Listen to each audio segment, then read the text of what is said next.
Hi guys, welcome to another review. Yes, sir. Today, double impact.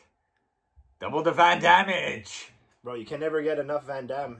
Black Silk Underwear Edition. That's right. This is a phenomenal movie, eh?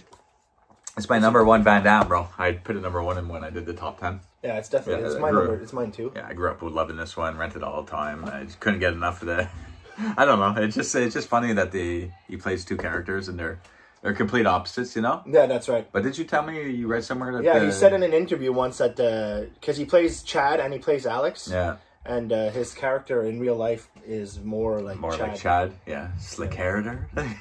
Oh, no, he's more like the He's more like the flamboyant San Franciscan. Yeah, pink shorts, green polo shirt. And you see his white socks at the beginning, like up to his calves. I'm like, geez, what style is that? The only part of his life that really intrigues me is the stretching of the beautiful women. Bro, his job there? Oh, yeah, that's nice. I would have a different attire. Honestly, I wouldn't be wearing spandex, but I mean, like... It was early just 90s, the fact that he's stretching these beautiful women is phenomenal, and that's a job I want. Sign me up. Yeah, that was nice. A nice little job for Van Damme there. And it's fun to be in the movies. You can just write anything you want to do in it. You know, in real life that you can't get to do. Yeah, that's like, it. Oh, I want to stretch. No, come on, Van Damme could have done anything he wanted at that point, you know. But, yeah, for sure, especially. And this movie was kind of like right on the heels where he was about to blow up, you know, become a big 90s action star. This was what, 91? 91. Directed by Sheldon Lettich. That was kind of like his good friend at the beginning stages there. Yeah. Well, I mean, I'm sure they're still good friends today, but... They wanted to do like so many movies after these two together. Well, Lettich wrote Bloodsport, and that's where him and Van Damme started talking. He also directed Lionheart, directed Double Impact, which were two bigger movies while he was on the rise. We did that Mark Dacascos movie too there. All Into Strong in 93. And then, such a good movie, and I read that he was uncredited for helping edit Cyborg. And then later they teamed back up for Legionnaire. All the other crappy movies. The Order, you know, when his career was going a bit down there. But after this movie, you know, he had like Nowhere to Run, Hard Target, Sudden Van Damme was on the rise, man. But even like a budget of his movies and all that shit were going up, and he was working with better filmmakers and stuff like that. This surprisingly didn't do too well in the box office. Well, I mean, they doubled their money. It was $15 million budget and $30 million. Yeah, it was around $30 million. Yeah, they did something like that. I mean, still decent, you know, for a martial art film. And like I said, he was on the rise, but, you know, the early 90s, he started, you know, getting bigger. Like, even that Time Cop, I think, was his biggest box office success. It's not his best movie, in my opinion, but, you know, he was even doing the fucking Street Fighter movie. And he was considered for Mortal Kombat, but he thought the role of Johnny Cage was too small. So he ended up doing Street Fighter instead. So, yeah, it just continued pretty much up until late 90s, and then... fell off there. He fucked up his life. Yeah, well, he did Knock Off, and that was probably the crappiest movie that he did. The Quest was one of his last good ones I liked. Yeah, The Quest was really good. But Double Impact, man. It's funny that you mentioned The Quest because there's one guy in this movie he plays in The Quest as well. Yeah. The guy with the spurs on his boots. Oh, that's a friend of Van Damme's in real life, though. So I wouldn't be surprised that if you used him. He played like the Spanish fighter in The Quest. I would have to refresh my memory on exactly that. But the guy with the spurs there with the boots, and he... But that's another thing. Van Damme said he knows that guy in real life, and he was a real good kicker. So he tried to add something to the kicks. Even Van Damme say something like he's a real good kicker. Well, he was known for his kicks, so we wanted to add spurs or something. Like you know, but I like the look, and I'm sure it was done in other movies too. I just can't think of it. You know, it's just it's a cool little iconic thing for a guy who's good at kicking that have like a knife thing. There's other movies where they have knives come out of their toe with their boots. Yeah, in a Van Damme movie, Double Team, they have it. He has. Is that right? Yeah, there you go. There's like a monk or something in one of the hotels. He has a knife stuck to his foot. One of Mickey Rourke's goons. Bro, Mickey Rourke at the end of that movie, is he standing on a landmine and the tiger's coming at him? That movie's not bad though. Just because of Mickey Rourke. Okay. Yeah, I love Mickey Rourke. Dennis Rodman part is the worst. Yeah, it's just silly. It's a weird movie, that one. But Double Impact, here, let's get into Double Impact. Yeah. So at the beginning, we get we see his father, because they're like two babies, you know, twin babies, 6 months old or whatever. And we see his father at a big Paul and event. Catherine Wagner. Yeah, that's right. And he kind of looks like a 007 agent, the way he's dressed. No, he does. You know what? It's funny. He has his hair slicked back. He looks a little bit like Alex. Yeah, I know. He has the same. I think that's why they did that, to make him look alike a bit there. But yeah, I do like, I love the slick look though, and the black muscle shirt. Yeah, the badass Van Damme with a little bit of stubble on his face. Like, this is the better look right here for sure. And it's the look that it doesn't feel out of place when you watch it. That's right. 30 whatever odd years later. When you look at the, friggin' Chad with his...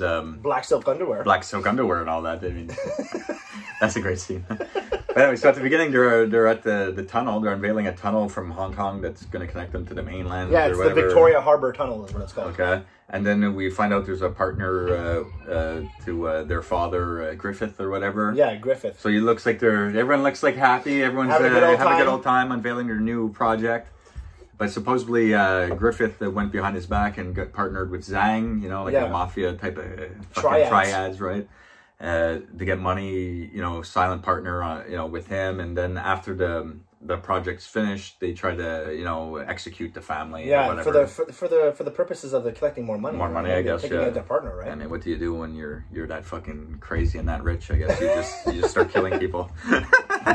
So yeah, but they get Bolo Young and his fucking guys to slaughter the family. I mean, it's fucking sad, what bro. A savage, bro. Yeah, because the woman's on the mom's on the floor. She's like, what's he gonna do with my kids? You'll never know. Blows her brains right out. And you kind of see it like when Jeffrey Lewis. I love the Uncle Frank character. He's a great actor, though. I mean, I've seen him in many things. I love them, and there's 2 Clint Eastwood movies that I have to revisit: Any Which Way But Loose and Every Which Way You Can.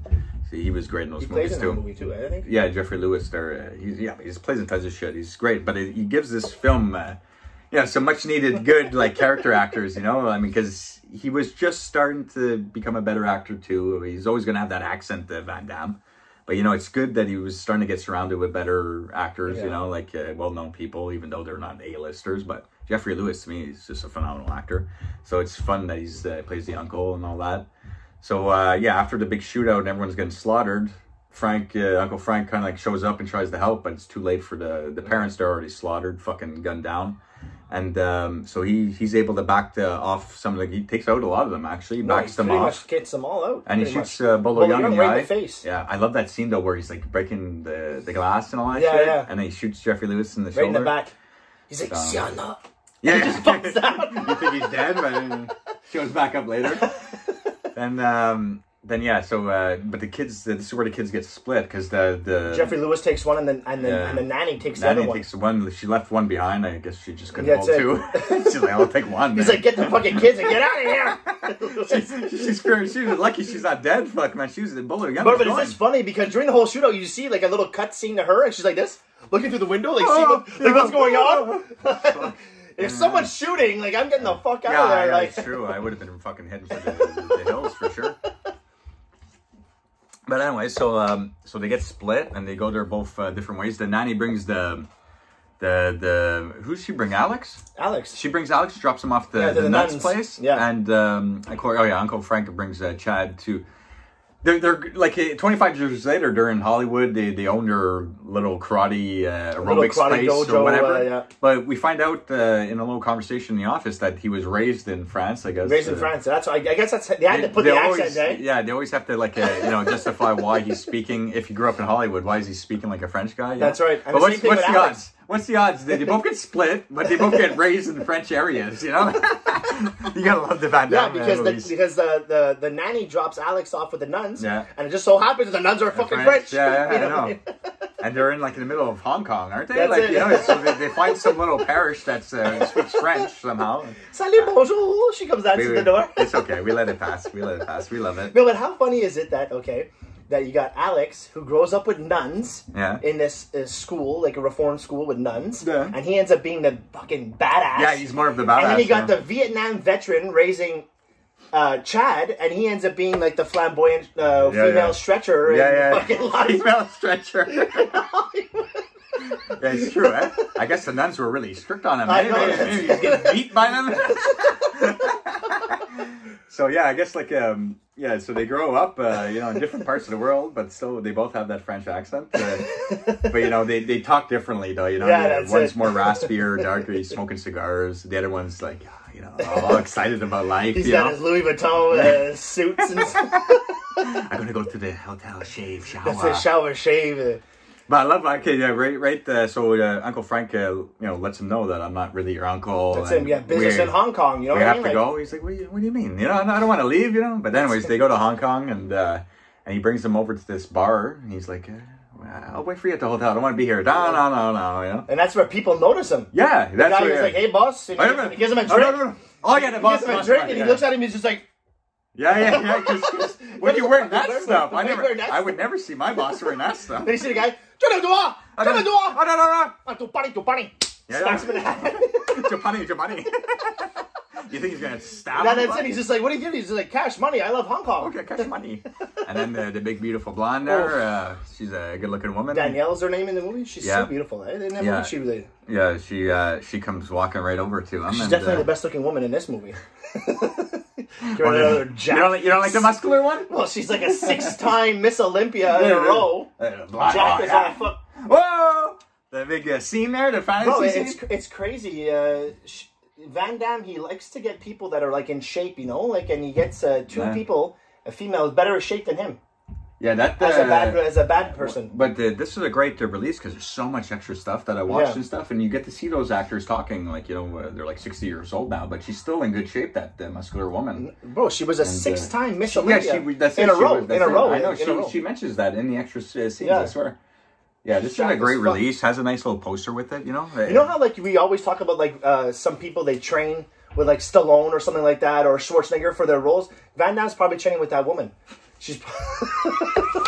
That's the other thing, man. At this point, man, Van Damme was like his body was like fuck. It was jacked, man. Like it was ridiculously jacked. And Bolo Young too for his age. Yeah, but like I always tell you, he has to flex for you to see it. I mean, he's a big guy, but he's like one of those when he fucking flexes, jacked like, holy flex, fuck. like yeah, because he's just got like a this bit of a layer of fat together, there, But yeah, of course, Bloodsport. I don't know why we didn't mention that, but yeah, Bolo Young's great in this though with his blind eye and the big scar. His lip is great. That fight later on, with the containers being thrown. That's the only thing I told you before, even too, that I would have switched. I would have had me personally. I would have had Alex fight Bolo Young and Chad fight the woman. Yeah, I know, but I mean, they both have their moments, Yeah, I love the shadow fight at the end too that I mentioned against the guy with the boots. It's great. It's like how he keeps coming in and out of the shadows, and when he gets a hold of them, though, I wish it would have lasted a little longer, though. Yeah, I know, but then they kind of give him like two smaller fights while the other one's fighting Bolo Young, for a good fucking epic fight, But I mean, there's so many good scenes that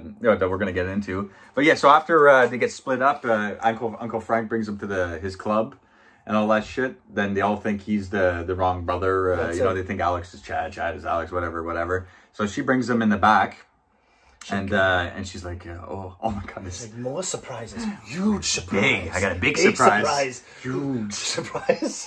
So she's reaching down his pants. What surprise? And he gets headbutt by his brother. This is his face. And when he sees him, he's just like, hey, pal. He's like looking in the mirror. But I mean, for the time, and it's not the biggest budgeted movie, but they did the good work with the filming techniques to I don't even know if this was ever done before this. Yeah, for sure. Not that I know of. You know what I mean? I'm not that big of. I know movies, but I know there's certain points in the movie though. Like after they have the shootout in the warehouse, he's like driving on the side of the truck, and the other brother's driving the truck. It's like that weird cross screen. I don't know how they were doing it back in the early 90s. You can feel like it's a bit off there. And there's some scenes at the beginning when Uncle Frank is telling them about their past, their family and all that. And they're like standing and one sitting. I think they have this hard shadow too in the middle of the room to like kind of like, blend away where it's like the split screen or whatever. And then, but like the close-ups where he's like handing him the photo, it's like someone else dressed in his jacket. And they always have like a second actor for the close-ups to, so Van Damme's just doing the one character, and we assume that he's his twin brothers over there handing him the picture. But, they do good little quick editing and camera tricks to make it feel like there's two of them, And so after they find out about what happened, they killed the family and all that, Alex is not like really down to join them. He's just like, you have an army outside to go after Zhang? We're just going to go after Zhang. Yeah, perfect. Yeah, just us two and your fucking fancy shorts there are going to go after Raymond Zhang. Chad's like, okay, Uncle Frank, it's just you and me. Yeah, like always. Like always. Yeah, okay. But then all of a sudden, okay, let's do it. Alex is all down. Like, I don't know. So then that's it brings us to our first scene where we kind of get some action going there. We're on his boat and he's selling 2 like BMWs. Oh yeah, this scene where they that's it. Yeah, Mercedes. So, I don't think he's a drug dealer. I think he's just selling them maybe booze, cigarettes, maybe weapons. Imported. Yeah, and some American cars. Yeah, because they don't get those cars in Hong Kong. He says that. That's it. So there's the Hong Kong Marine Police. Oh yeah, and then I guess So I guess they think he's sending them up. So there's a bit of a fight on the boat. That's right. Fucking when he puts the cars in the water though, hey, Alex is freaking out. He's like, oh, this piece of shit moving any faster. He fucking sends the cars into the water. He's sending you like all his money down the drain. But he got the fucking briefcase full of money, didn't he? So it should be all right. But yeah, I love the look of this blue light, the shadows. Some really well done scenes, man. One of the best Van Damme movies, my favorite for sure.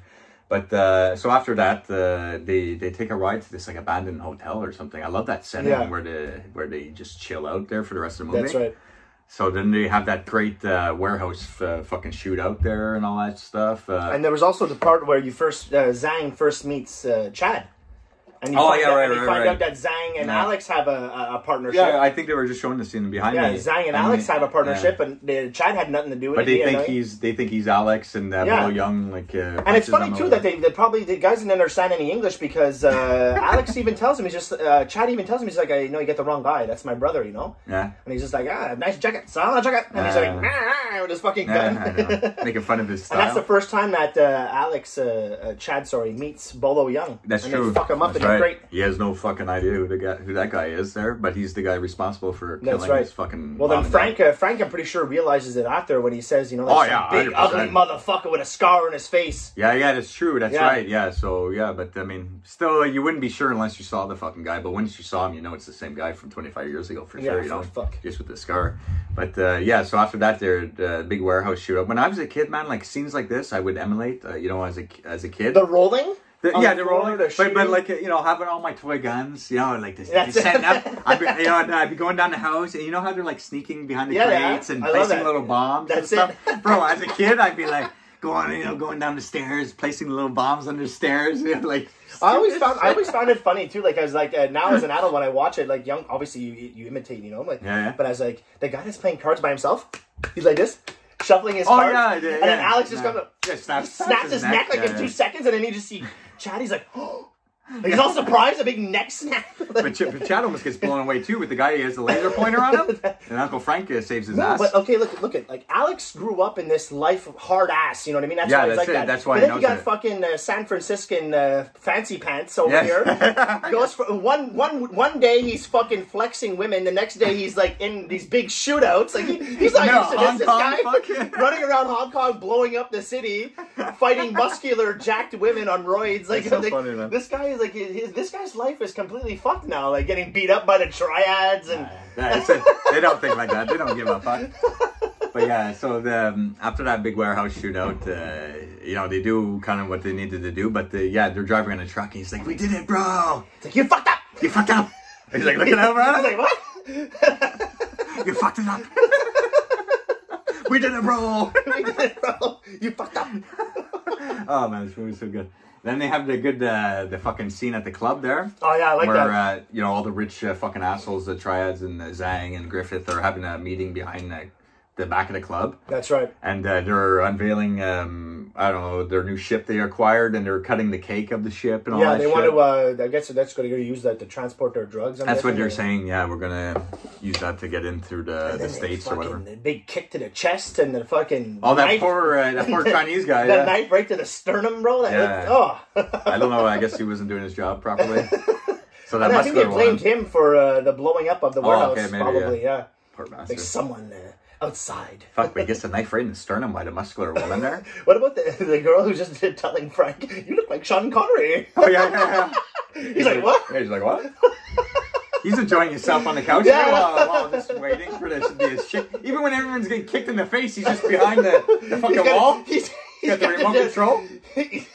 Yeah, this whole scene, bro, he's just like behind a fucking door. He's pushing bombs, and then he's kicking people while they're down. And Chad drops to the ground, and they're laughing at him. Like, why is he trying to fucking just explodes? And that's when they first find out there's two of them. Yeah, there's two of them. Look, there's two of them. It's another bomb. It looked okay the way it was. That woman with her manly look. It's another bomb. Yeah, but he's bringing in crates of that's it, cognac. But it's really bombs he's bringing in. Yeah. So they fuck up that party pretty good. And then they head over to their hotel again. You see fucking like Chad, he's cooking noodles, he's got chickens in this abandoned place. This guy's a big chef. And you got like 4 chickens just hanging there. And then you see like Alex, he's chopping wood, he's doing like manly stuff, you know. And then that's when Danielle calls them over there. But they're out in the woods, Uncle Frank they're out in the forest. And Alex. So Chad goes and gets her because she was frisked by the muscular woman in the office. That's it. But when she calls them, her phone is tapped, so they know exactly where they're going to meet. So I guess they want to. That's right. Get Chad or Alex, whoever shows up. So he takes the boat right out of there right away without telling Alex and Uncle Frank, because they're in the woods somewhere. And hell of a time to go for a joyride. My favorite scene though, man, like coming up, man. So he picks her up, and they meet at his brother's club, and behind the fish tank they have the secret room where they can see out into the bar area, and they see that the muscular woman and a bunch of the fucking and the guy guys, with the spurs there. Yeah, they're all showing up, asking questions. So she kills like the bartender, eh? Or he gets kicked in the throat, and then he gets kicked in the gut by the big leg woman, and then they shoot the fish tank for some reason. I don't know. Yeah, fish. I guess they knew. There's something behind there. But there's a secret passageway out of there, so a big chase scene. I love Alex. Yeah. That's the funny part, because he goes like, I love Alex, and you see him with the phone. I'm going to get up! And he punches the phone. Bro, the cross editing between him freaking out at the hotel, imagining what his brother's doing with his woman, I mean, it makes me laugh so hard, guys. Motherfucker! He's drinking the Jack. He's blowing his snot everywhere. Motherfucker! He's fucking tearing up the stairs and shit. So there's a big chase through Hong Kong. They get back on the boat, and so they're taking off. They get away, and that's when I think even fucking Chad is thinking about it too. He's like, "Oh, what's she doing down there?" And she's like getting changed down below, and her too. The way they film her face, she's like looking. She's like thinking about it up there. Yeah, it wouldn't be that different, I imagine. Anyway, so then fucking Chad is really thinking of, Alex is really thinking about it. That's it. His mind's getting the best of him, and he's drinking, and he's thinking of all these fantasies going on. I think with the clothesline? With the clothesline? With the clothesline?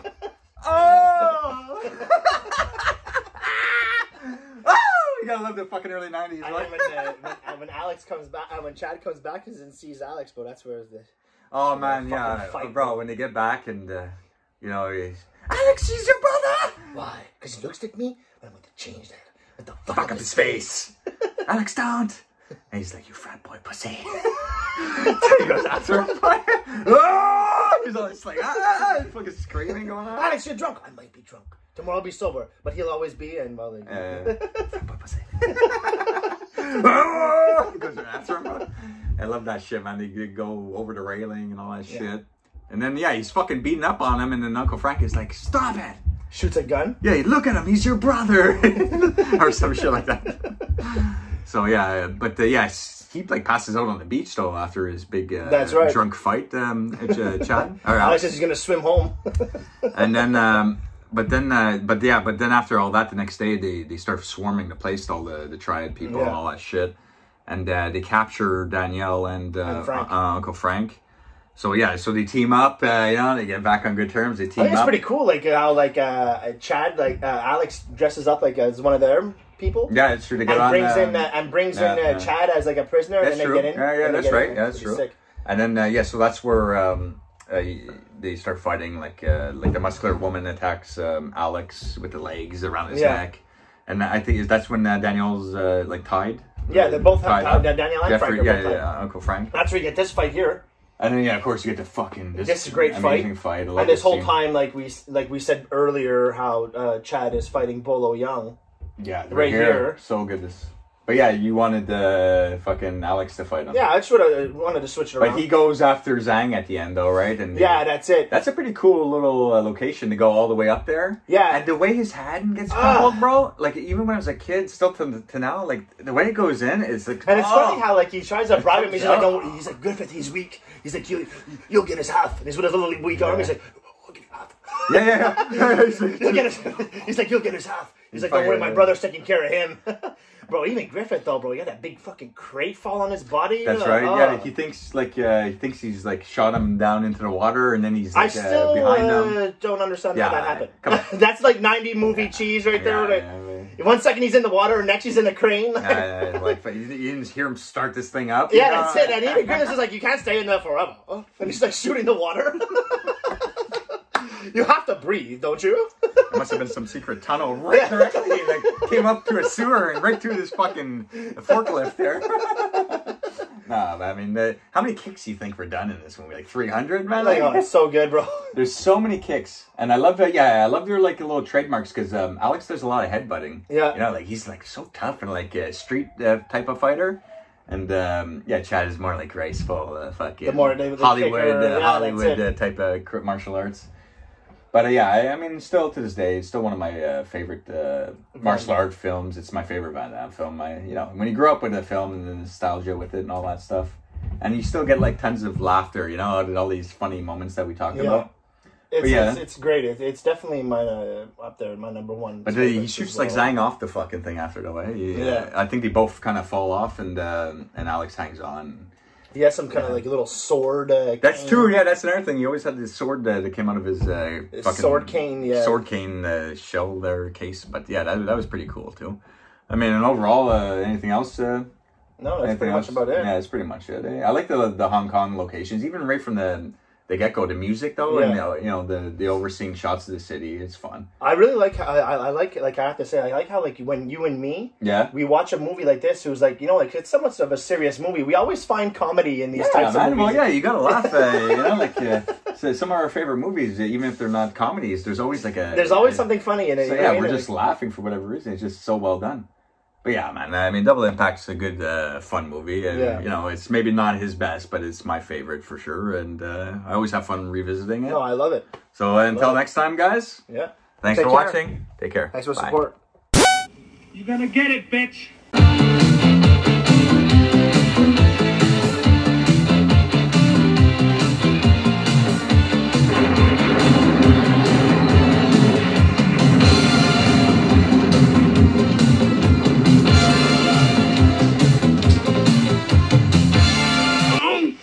Damn enchiladas.